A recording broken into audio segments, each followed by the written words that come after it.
আসসালামু আলাইকুম। আর রাহিকুল মাকতুম গ্রন্থটিতে বর্ণিত রাসূলুল্লাহ সাল্লাল্লাহু আলাইহি সাল্লামের ইসলাম প্রচারের কাজে মুশরিকরা যে বিভিন্ন বাধা প্রদান করেছিল তার মধ্যে একটি পরিচ্ছেদ বা অধ্যায় হচ্ছে কোরআন তেলাওয়াতে শ্রবণে বাধা প্রদান করা। তো আমরা এখন সেই পরিচ্ছেদটি পাঠ শুরু করতেছি। বিসমিল্লাহির রহমানির রহিম। কোরআন তেলাওয়াত শ্রবণে বাধা প্রদান। উপযুক্ত সন্দেহের বশবর্তী হয়ে মুশরিকরা মানুষদেরকে তাদের সাধ্যমতো কোরআন ও ইসলামের দাওয়াতের কথা শ্রবণ করতে বাধা প্রদান করত।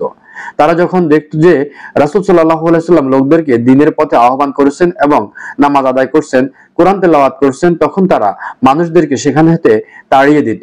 হইচই, হই হুল্লোড়, দাঙ্গা হাঙ্গামা, হট্টগোল পাকিয়ে দিত, গান গাইতো এবং নানা খেল তামাশায় মেতে উঠতো। এ বিষয়ে কোরআনের বাণী। বিসমিল্লাহির রহমানির রহিম। وقال الذين كفروا لا تسمعوا لهذا القرآن الغوا فيه لعلكم تغلبون।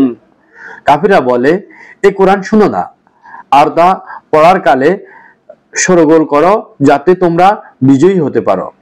তারা অবস্থা এমন করে ফেলতো যে রাসূল করিম সাল্লাল্লাহু আলাইহি ওয়াসাল্লাম সেখানে আর লোকদেরকে কোরআন তেলাওয়াত শোনাতে পারতেন না। এই অবস্থায় নবুয়তি পঞ্চম বর্ষের শেষ অবধি চলে। অনেক সময় রাস্তাঘাটে তার তেলাওয়াত করার উদ্দেশ্য না থাকা সত্ত্বেও হঠাৎ করে মুশরিকরা এরকম হট্টগোল বাঁধাতো। প্রসঙ্গক্রমে এখানে নজব ইবনে হারিসের ঘটনা উল্লেখ করা যেতে পারে।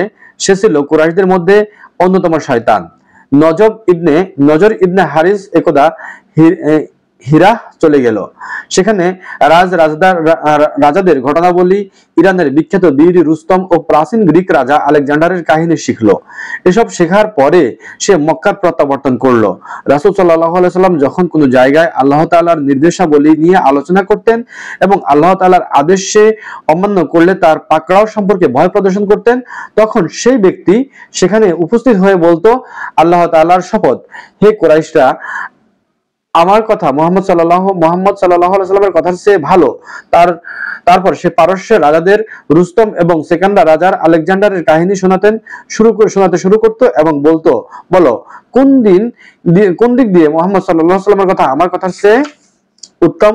হযরত আব্দুল্লাহ ইবনে আব্বাস রাদিয়াল্লাহু তাআলা হতে বর্ণিত এই বর্ণনা থেকে এই কথাও জানা যায় যে ইসলামের বৈরিতার চরম পর্যায়ে ব্যবস্থা হিসেবে নজর একাধিক কৃতদাসী রেখেছিল।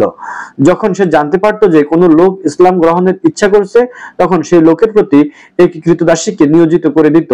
কৃতদাসীকে বলতো, তুমি তাকে খাওয়া দাওয়া করাও এবং তার মনোরঞ্জনের জন্য গীত গাও, বাদ্য বাজাও। মুহাম্মদ যে বিষয়ের প্রতি আহ্বান করছে এটা তার চেয়ে উত্তম। এ প্রসঙ্গে কুরআনুল কারীমে বলা হয়েছে, ওয়া মিনান নাসি মান ইয়াশতারি লাহাওয়াল হাদিসি লিয়ুদিল্লা আন সাবিলিল্লাহি বিগাইরি ইলমিন ওয়া ইয়াত্তাখিযা